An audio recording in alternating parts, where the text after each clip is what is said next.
First of all, I would like a comment about the general results and the new dynamics of the European Parliament. So for me, very mixed feelings. On the one hand, I'm re-elected in my hometown, in my region, where the Greens are the strongest force in these European elections.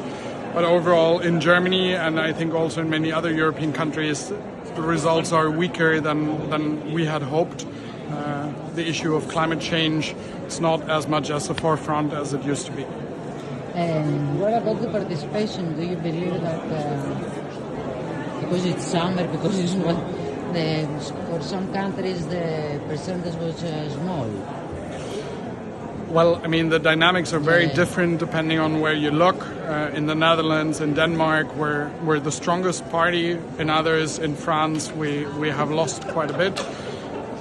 The dynamics depend really on national context. We see that still for many voters, the national government's performance has mattered more than actually European issues and the candidates for the European Parliament. That's sad, but unfortunately still a reality in many member states. And about the general dynamics, I mean, for the next 5 years, and with Meloni and her partners, the percentage they got, what can we expect? I mean, we will see what happens now. The EPP, von der Leyen, is the strongest party family, so it's up to her to start the negotiations. We as Greens stand ready to continue on a pro-European, pro-fighting against climate change, rule of law path. If she prefers to go with the extreme right, well, then she will have us as fierce opposition here in the European Parliament, but we stand ready to join the majority at EU level. You said earlier that there are some people who are trying to destroy whatever European Parliament is trying to make for its citizens.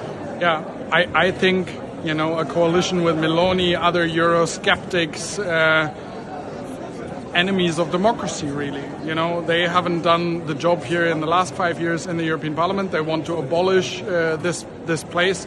I would not put them into power at the EU level. And finally, about the transparency, because you are in a great position and you have played a major role in this department during the past 5 years. What's next? Because we had some phenomena that were like a little bit concerning. Yeah, well, I will continue to fight for transparency, for lobby control, against corruption, for people like Orban, but also here in the House. We have seen with Qatargate, with Eva Kaili, but even, you know, from my own member state, 2 members of the extreme right are currently being investigated for bribery from China and from Russia. We need to make sure that the European Parliament is not for sale. So you'll continue to do it? Absolutely. I will continue the fight against corruption. Thank you very much.